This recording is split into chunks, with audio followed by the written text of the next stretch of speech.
요한복음 10장 10절입니다. 함께 읽겠습니다. 시작. 도둑이 오는 것은 도둑질하고 죽이고 멸망시키려는 것뿐이요 내가 온 것은 양으로 생명을 얻게 하고 더 풍성히 얻게 하려는 것이라. 아멘. 참 좋으신 주님의 은총과 평화가 오늘 예배 자리에 나오신 여러분 모두와 함께하기를 소원합니다. 우리는 몸이 아플 때 병원에 갑니다. 만약 생사를 오가는 그런 위중한 병이라면 병원을 잘 선택해야 할 것입니다. 여러분이 만약 큰 병에 걸렸다면 어떤 병원을 찾아가시겠습니까? 아마도 좋은 시설을 갖춘 병원, 실력 있는 의료진을 찾아갈 것입니다. 그런데 이 의료 행위에 있어서 좋은 시설과 좋은 의료 기술만큼이나 중요한 것이 있는데 바로 생명윤리의식이라는 것입니다. 이 생명윤리의식은요, 인간이 생명을 책임있게 다루는 것에 대한 윤리학적 숙고를 말합니다. 조금 쉽게 이야기하면 생명의 가치를 무겁게 여기고 생명을 소중하게 여기는 것을 말합니다. 그런데 이것이 없을 때 바로 문제가 생기는 것이죠. 이 생명윤리의식이 왜 중요하냐면 이 생명윤리의식이 결여될 때 치명적인 결과를 가져올 수도 있기 때문입니다. 아무리 좋은 시설과 좋은 기술이 있다고 해도 이 환자의 생명을 소중하게 여기지 않을 때 의료행위의 기본적인 동기를 잃게 되고 생명을 다루는 섬세함과 또 치료의 질이 떨어지기 때문이죠. 그러면 의료사고가 발생하는 것이죠. 그런데 이 생명의 가치를 무겁게 여기고 생명을 소중히 여기는 태도는 바로 생명을 살리는 종교이자 구원의 교리를 중요하게 다루는 우리 기독교인들에게 무엇보다 필요한 정신이라고 할 수 있습니다. 예수님은 오늘 본문에 자신이 이 세상에 온 목적이 생명을 살리고 그 생명을 풍성하게 하기 위해서 오셨다라고 이야기하고 있습니다. 예수님께서 이 땅에 오신 목적이 생명을 살리고 그 생명을 풍성하게 누리게 하기 위해서 오셨다라면 예수 그리스도의 제자를 자처하는 우리 또한 그 길을 따르기 위해서 이 생명의 가치에 대해서 진지하게 묵상하고 숙고해 볼 필요가 있는 것이죠. 자, 이 생명에 대해서 한번 생각해 보기 전에 오늘 본문의 배경을 한번 살펴봤으면 좋겠는데요. 예수님께서는 당시 유대 사회, 그 사회의 구태의연한 그 모든 관행을 깨고 한 영혼을 살리고 회복시키기 위해서 매우 파격적인 행보를 이어가십니다. 예수님의 가르침은 당시 종교 지도자들과는 달랐습니다. 그 말에 능력이 있었고 고통 중에 있는 자들에게는 기적을 베풀어 주셨습니다. 하지만 이런 모습 때문에 예수님과 이 종교 지도자들 사이에 마찰이 생깁니다. 이 갈등이 깊어져서 결국 예수님을 죽이려는 모의하는 상황이 벌어지게 됩니다. 이제 그런 상황 속에서 오늘 이제 이 본문의 배경인 예수님께서 안식일에 회당에서 맹인의 눈을 뜨게 해주는 그런 일들이 벌어지게 됩니다. 예수님 잘하신 거죠? 맹인의 눈을 뜨게 해주셨으니까. 그런데 이 바리새인들은 예수님께서 안식일에 이 기적을 행했다라는 이유로 예수님을 비난하게 되는데요. 요한복음 9장 16절을 세 번역으로 함께 읽도록 하겠습니다. 시작. 바리새파 사람들 가운데 더러는 말하기를 안식일을 지키지 않는 것으로 보아서 그는 하나님에게서 온 사람이 아니어야 하였고 더러는 죄가 있는 사람이 어떻게 그러한 표징을 행할 수 있겠소 하고 말하였다. 그래서 그들 사이에 의견이 갈라졌다. 예수께서 율법을 어기고 이 안식일을 지키지 않고 기적을 행했으니 하나님께로부터 온 메시아일 수가 없다. 그렇게 유대 종교 지도자들은 예수님을 비난하고 이 고침받은 맹인을 출교시키는 엉뚱한 반응을 하게 됩니다. 여기서 등장하는 바리새인들은 율법이라는 그 규정에만 관심을 가졌지 율법의 정신에는 관심이 없었던 것입니다. 그들의 실체를 드러내자면 그들은 율법을 이용해서 자신들의 의를 드러내 자랑거리로 삼고 다른 사람들 위해 군림하기 위해서 이 율법을 악용하는 사람들이었던 것이죠. 그렇기 때문에 그들은요, 율법의 핵심 정신이라고 할 수 있는 하나님을 사랑하고 이웃을 사랑하는 것에는 아무런 관심을 가지지 않았습니다.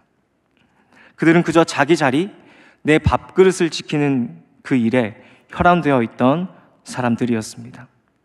그래서 예수님은 이 유대 종교 지도자들을 가리켜서 도둑이다, 사꾼이다 라고 일갈하시는 것이죠. 도둑의 목적은 자기 이익을 취하는 것에 있습니다. 자기 이익과 목적을 위해서 누군가를 해롭게 하는 사람, 그런 사람들을 도둑이라고 하죠. 그런데 여러분, 근원적으로 도둑은 사단 마귀를 뜻합니다. 마귀의 일이 바로 죽이고 빼앗고 멸망시키는 것이죠. 여러분, 사탄이 어떻게 일하시는지 아십니까? 사탄은요, 사람의 마음에 일합니다. 사람의 마음속에서 일을 합니다.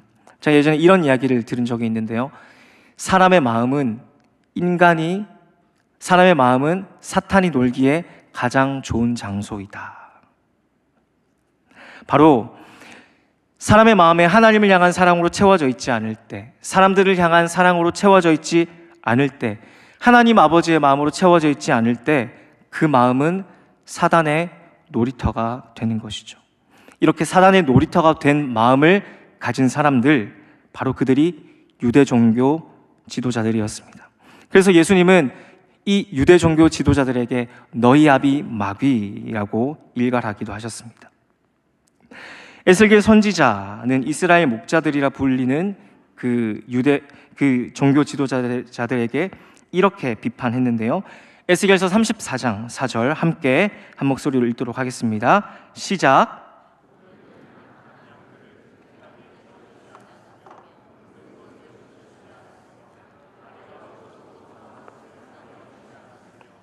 흩어진 것을 모으지 않았으며 잃어버린 것을 찾지 않았다. 오히려 너희는 약한 것, 병든 것, 돌보지 않고 흩어진 것, 잃어버린 것들을 찾지도 모으지도 않고 오히려 강압과 폭력으로 다스렸던 자들이 바로 유대 종교 지도자들, 예수님께서 말씀하시는 도둑과 사꾼들의 모습이었습니다. 사랑하는 여러분, 그런데요, 예수님 시대뿐만 아니라 지금도 마찬가지로 때때로 종교인들이 도둑이 되는 경우가 있습니다. 지도자연 하는 사람들, 자신에게 특별한 인사가 있다라고 하는 사람들, 특별한 사람들이라고 꾸며서 사람들의 마음을 훔치고 자기 이속을 차리기 위해서 사람들을 이용해 먹는 사람들, 이것이 바로 도둑이 하는 일이란 말입니다. 그들은 사람들의 삶에 부당한 제한을 가함으로써 사람들을 위축시킵니다. 사람들을 종으로 얽매이게 만듭니다. 그들은 하나님을 위해서 일하는 것이 아니라 자기의 기득권과 지배를 용이하게 만들기 위해서 일하는 사람들입니다. 그들의 언어는 공감의 언어가 아니라 판단의 언어, 정죄의 언어를 사용하는데 익숙합니다. 사람들의 영적 성장이나 내적 자유에 무관심하면서 수치나 효율에는 매우 민감한 사람들, 바로 이런 사람들이 유대 종교 지도자들과 같은 종교인이라고 할 수 있습니다. 어렵고 힘든 상황 속에 놓여 있는 사람을 더 힘들고 어렵게 만드는 사람들, 바로 그들이 오늘 본문이 말하는 도둑, 사꾼이라고 할 수 있죠. 사랑하는 여러분, 그러나 선한 목자이신 우리 주님께서는 생명을 살리고 생명을 누리게 해 주십니다. 우리 요한복음 10장 10절을요 한 번 더 읽어보도록 하겠습니다. 시작. 도둑이 오는 것은 도둑질하고 죽이고 멸망시키려는 것뿐이요 내가 오는 것은 양으로 생명을 얻고 더 풍성히 얻게 하려는 것이라. 예수님은 양들이 생명을 얻고 그 생명을 누리게 하기 위해서 오셨다라고 말합니다. 예수님은 누구를 만나든 그 생명을 살리고 그 생명을 소중하게 여기고 그 생명을 풍성히 누리도록 하는 것을 자신의 소명으로 삼았던 분이셨습니다. 병든 사람은 고쳐주시고 귀신 들린 사람은 온전케 해주시고 자기 존재를 긍정할 힘을 잃어버린 자들에게, 사람들에게 살 맛을 돌려주셨던 분, 그리고 절망 가운데 빠져있던 사람들에게 그들 마음 가운데 있는, 그들 삶 가운데 있는 가장 아름다운 가능성을 호명해서 이끌어주시는 분, 그분이 바로 예수 그리스도라는 사실입니다. 이분이 바로 선한 목자라는 것이죠. 생명을 살리는 선한 목자는요, 상대방을 이용가치나 수단으로 보지 않습니다. 생명을 살리는 선한 목자는 상대방을 그 목적 자체로 본다라는 사실입니다. 사랑하는 여러분, 예수님을 따르는 이들에게 요구되는 삶도 이와 같습니다. 모든 사람들이, 모든 생명들이, 모든 생명을 가진 것들이 제 몫을 온전히 누리도록 돕는 것, 돌보는 것, 살피는 것, 이것이 바로 생명을 누리게 하는 것이라는 사실입니다. 그러나 예수님께서 이렇게 생명을 소중하게 여기셨음에도 불구하고 많은 사람들이, 혹은 많은 그리스도인들이 생명을 소중하게 여기지 않는 것을 확인할 때가 있습니다. 아마도 하나님이 창조하신 생명, 하나님께서 창조하신, 부여하신 이 생명에 대한 오해가 있기 때문일 것이라고 생각하는데요, 여러분 꼭 기억합시다. 바리새인들은요, 본인들이 율법을 잘 지킨다라고 이야기하고 항상 율법을 입에 달고 살았지만 율법을 오해하는 사람들이었습니다. 하나님을 오해했기 때문에, 율법을 오해했기 때문에 이것이 율법에 합당하지 않다라며 예수님을 배척했던 것이죠. 정말로 율법을 잘 이해하고 지키는 것은 규정에 얽매여서 단순히 안식일에 뭘 했냐 안 했느냐, 체크리스트를 만들어서 그것을 체크하는 것이 아니라 율법의 정신, 바로 하나님을 사랑하고 이웃을 사랑하는 그 가치를 실현하는 것이었다라는 것을 그들은 몰랐던 것이죠. 그래서 유대 종교 지도자들은 안식일에 맹인의 눈을 뜨게 하셨던 예수님을 비난하고 배척했던 것입니다. 마찬가지로 율법을 오해했던 이 바리새인들처럼 혹시 우리 가운데도 구원받는 것, 구원받아서 영생을 누리는 삶을 천국 티켓 받는 것 정도로 구원의 의미를 협소하게 오해하는 경우는 없습니까? 기독교인들 중에 이런 이야기를 하는 사람들 가끔 볼 수 있는데요, 이런 이야기입니다. 죽으면 천국인데 뭐가 무섭냐, 나는 빨리 죽어서 천국에 가고 싶다. 또 장례식장에서 이런 것이죠. 우리는 천국 환송 예배를 드리니까 슬퍼할 필요 없어, 울지 마. 이런 말을 하는 것을 종종 듣는데요, 물론 그 말의 의도를 잘 압니다. 하지만 이 말이 자칫 잘못하면 생명의 무게와 가치를 터부시하는 것처럼 들려서 저는 듣기에 불편할 때가 있었습니다. 사랑하는 여러분, 정말로 천국에 갈 거니까 죽음을 슬퍼하지 않아도 괜찮습니까? 예수님은 우는 자들과 함께 울고 웃는 자들과 함께 웃으셨는데 정말로 천국에 갈 거니까 하나도 슬퍼하지 않는 것, 이것 괜찮은 것 맞나요? 죽으면 천국이 예비되어 있으니까, 안전빵이니까 죽음에 대해서 무서워하지 않고 슬퍼하지 않아도 되는 것, 이거 맞는 말인가요? 사랑하는 여러분, 우리는 알아야 합니다. 생명이 죽음으로 바뀔 때, 살아 숨쉬는 것이 죽음으로 바뀔 때 그 생명이 죽지 않았더라면 누렸을 수많은 찬란한 날들, 그 인생이 사라진다는 것을, 그 생명과 관련된 수많은 관계들이 겪어야 하는 그 상상할 수 없는 고통이 있다는 것을 우리는 깨달아야 합니다. 사랑하는 여러분, 예수님처럼 생명을 살리는 사람이 되기 위해서 우리에게 필요한 것, 그럼 무엇일까요? 생명을 살리기 위해서 가장 선행돼야 할 것, 구체적으로 우리에게 필요한 것이 무엇일까요? 전도훈련을 받는 것입니까? 제자훈련을 받는 것입니까? 네, 제자훈련, 전도훈련 필요한데 그 이전에 더 필요한 것은요, 바로 생명의 무게를 아는 것, 생명의 가치를 아는 것입니다.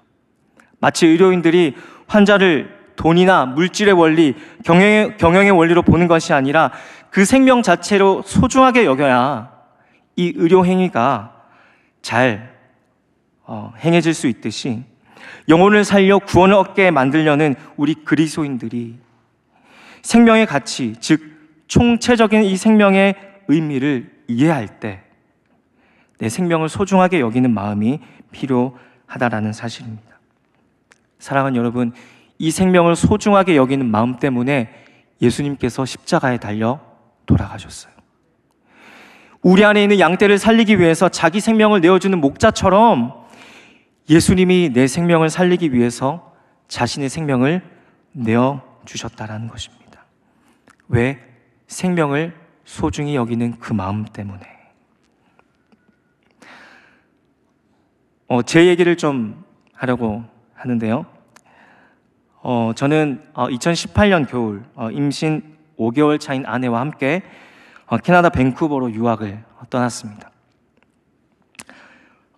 유학과 또 해외살이에 대한 기대감으로 부푼 꿈을 안고 캐나다로 떠났습니다. 그런데 이듬해 2019년 3월 30일에 임신 31주로 아이의 심장이 멈췄습니다. 우리는 이 아이를 하늘나라로 보내줘야 했어요.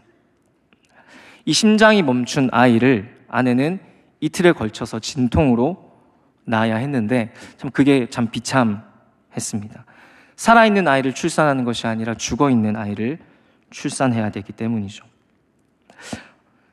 그 아이가 나와서 그 아이를 그냥 보내줄 수 없어서, 또 그렇지만 볼 수는 없었어요. 못 보겠더라고요. 그래서 흰 천으로 싸서 아이를 안고 기도해 주었어요. 이 말이 기도지 한 3시간을 미친 사람처럼 울었다라고 주변에서 얘기를 하더라고요. 보통 38주에서 39주면 출산을 합니다. 31주면요 이제 거의 다 큰 아이예요. 이게 귀도 만져지고 손가락도 만져지고 발가락도 다 만져집니다. 캐나다는 20주가 넘은 아이를요, 그 태아가 사산되면 법적으로 장례를 치르게 되어 있습니다. 그래서 학교의 동기들과 또 교회 분들과 함께 장례를 치러 주었습니다. 사진이 있는데요, 장례식 사진입니다. 이 장례를 마치고 이제 아이의 화장한 유골을 받았는데 한 줌도 안 되더라고요. 이 유골을 유학하는 내내 이 유골을 어떻게 처리하지 못하고 계속 집에 가지고 있다가 캐나다를 떠나서 한국에 오는 그날 더비리치 파크라는 강가에 보내주고 왔습니다. 그래서 저희가 한국에 온 다음에 아이의 첫 번째 기일이 됐을 때 첫 번째가 아니죠. 기일이 됐을 때 저희 지인이 이 사진을 보내줬어요. 대신 꽃을 두고 왔다라고 하더라고요. 지금은 저희 이제 아이 둘이 있습니다. 잘 키우고 있는데요. 저에게 첫째 아이의 죽음은요, 제 인생과 제 사역의 변곡점이 되었습니다. 저희 신앙관, 세계관, 사역에 대한 철학과 내면의 갈망을 다 흔들어 놓았기 때문이죠. 그리고 그 이전과는 다른 방향으로 저라는 사람을 이끌어 갔습니다. 이 시간들을 보내고 좀 시간이 지나면서 이 일들을 묵상하면서 생각하면서 깨달은 것은요, 제가 깨달은 인생의 진실은 죽음 앞에서 아무것도 소용없다라는 것입니다. 죽음 앞에서 내 욕심과 자기 완성과 원대한 꿈 따위는 잿빛에 사라진 안개처럼 사라졌습니다. 죽음 앞에서 정말로 사는 것은요, 사는 것이었어요. 죽음 앞에서 정말로 가치 있는 것은 그저 사는 것, 살아있는 것, 살아 숨쉬는 생명이 얼마나 소중한 것인지 저는 깨닫게 되었습니다. 저는 예배 사역을 섬기는 단체에서, 선교단체에서 한 10년 정도 사역하고 굉장히 헌신적으로 사역을 했었는데요. 지금 돌아보면 저는 말로만 예배와 선교를 외쳤지, 말로만 좋은 목사가 되고 싶다라고 했지 착각하고 있었습니다. 말로는 예배를 외치고 좋은 목회자가 되겠다라고 말하지만 제 내면 깊은 곳에는 성공한 목회자, 유력하고 유명한 목회자, 그 이미지를 획득하기 위해서 열심히 달려왔더라고요. 그러나 이 죽고 사는 문제를 경험하면서 이 죽음 앞에서 직면해서야 저에게 정말 소중한 것이 무엇인지 깨달았어요. 그것은 바로 예배나 선교처럼, 예배와 선교 중요하지 않다는 것이 아니라요, 예배와 선교처럼 정형화된 틀의 활동이 아니라 생명을 살리는 것, 평화를 만드는 것, 슬픔과 고통의 곁으로 가는 것이 제게 정말 중요한 가치라는 것을 깨닫게 되었습니다. 이렇게 근원적인 동기와 방향이 바뀌니까 목회와 사역, 예배와 선교를 보는 관점이 달라지더라고요. 예배와 선교를 하는 목적이 생명을 살리기 위해서 하는 것이다라는 것을 깨닫고 지금까지 달려가고 있습니다. 사랑하는 여러분, 생명을 살리기 위해서 예배드리고 평화를 만들기 위해서 선교하고 슬픔과 고통의 곁으로 가기 위해서 사역을 하게 되는 제 내적 동기가 변하게 되는 것을 저는 경험해가고 있습니다. 여러분들에게 질문 드리고 싶습니다. 오늘 이 자리에 왜 예배 드리러 오셨습니까? 하나님을 사랑하기 때문이죠. 여러분, 보이지 않는 곳에서 또 보이는 곳에서 간사로, 순장으로, 국장으로 이 섬김과 사역 왜 하는 것입니까? 왜 하나요? 젊은 날의 나의 효능감을 위해서? 아니죠. 생명을 살리기 위해서 섬김, 봉사하는 것이죠. 예수님처럼 생명을 살리고 그 생명을 풍성하게 누리도록 하기 위해서 우리는 섬기고 사역하는 것입니다. 사랑하는 여러분, 구원은요, 단순히 천국 티켓 얻는 것에 끝나는 것이 아닙니다. 생명을 살리는 것은 단순히 전도해서 교회에 데려오는 것으로 끝나는 것이 아니라, 공동체에 잘 정착하는 수준으로 끝나는 것이 아니라, 그 생명이, 그 삶이 그 삶에 합당한 온전한 제 몫을 누리도록 만드는 것이라는 사실입니다. 그래서 여러분, 장례식에서 또 천국에 갔으니까 울지 마, 슬퍼하지 마, 이런 얘기 제발 좀 안 할 수 있도록 생명과 구원에 대한 총체적인 이해를 가지고 생명의 가치를 소중하게 여기는 태도가 우리에게 필요하다라는 이야기를 하고 싶습니다. 여러분, 이런 태도가 바로 예수님의 태도였고 예수님의 사역에 잘 녹아져 있습니다. 안식일의 규정을 지키는 것보다 생명을 살리고 생명을 회복시키는 것을 더 중요하게 여기셨던 예수님, 그렇기 때문에 종교 지도자들의 비판이 있을 것을 알면서도 그렇게 강행했던 것이죠.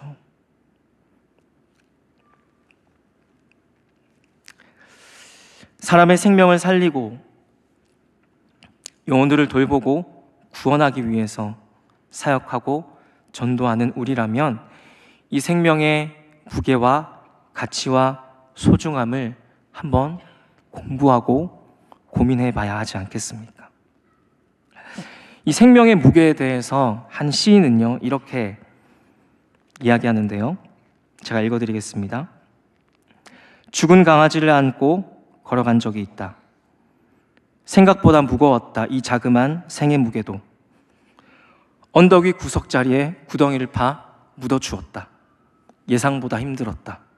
이 짧은 이별의 깊이도. 죽어간 것들은 무거웠다. 진정 사랑하다 죽어서 내 품에 안고 걸은 것들은 두고두고 무거웠다.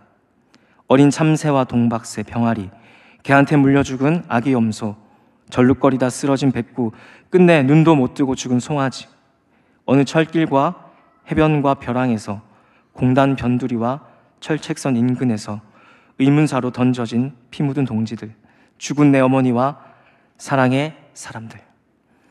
그들의 생은 생각보다 무거워서 나는 앉지도 못하고 푸른 생나무 가지 위에 눕혀 질질 끌고 나아가야 했다.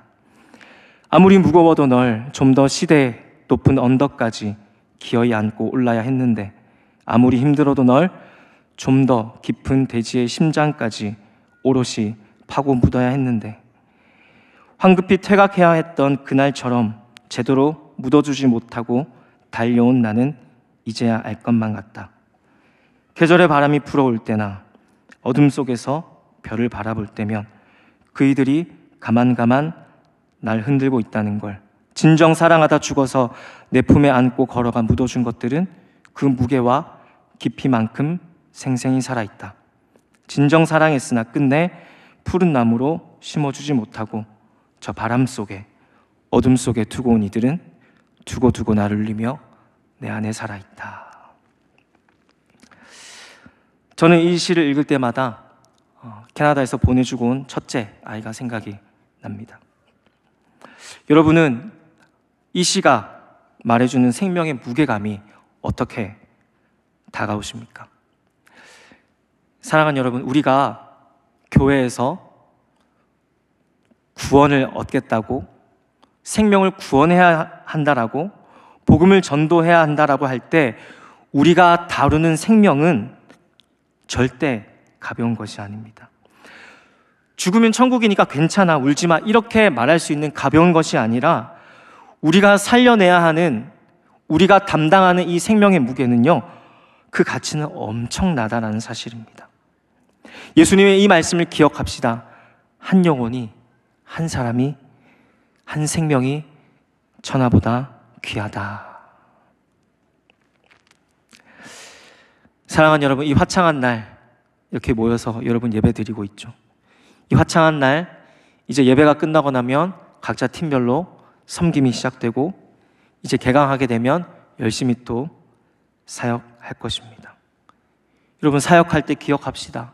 예배 드릴 때 기억합시다. 우리가 왜 예배 드리는지, 우리가 왜 사역하는지, 우리가 왜 섬기는지, 생명을 살리기 위해서, 그리고 그 살아난 생명이 자신의 생명의 삶의 몫을, 제 몫을 온전히 누리도록 하기 위함이라는 것을 기억했으면 좋겠습니다. 사랑하는 여러분, 예수님의 사역을 닮아서 예수님처럼 생명을 살리는 저와 여러분이 되었으면 좋겠습니다.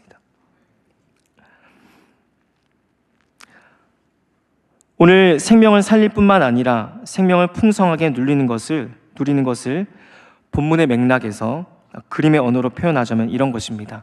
목자에게 속한 양떼들이 강도 때문에, 늑대 때문에, 도둑 때문에 불안에 떨며 근근히 살아가는 것이 아니라, 공포 속에 살아가는 것이 아니라 배불리 먹고 살쪄서 번성하게 살아가는 모습, 이것이 바로 선한 목자를 따라가는 양떼의 모습입니다. 예수 그리스도를 따르는 제자들인 우리가 바로 이러한 모습으로 사역하고 살아가야 하는 것이죠. 사랑하는 여러분, 생명을 풍성하게 누릴 때 우리는 우리에게 주어진 삶을 경탄하며 감사하며 기뻐하며 살아갈 수 있을 것입니다. 사랑하는 여러분, 메시지를 마무리하겠습니다. 예수님처럼 살아갑시다. 예수님의 사역의 목적을 닮아서 생명을 살리고 생명을 누리도록 하는 그 사역과 섬김으로 나아가는 저와 여러분 되시기를 소원합니다.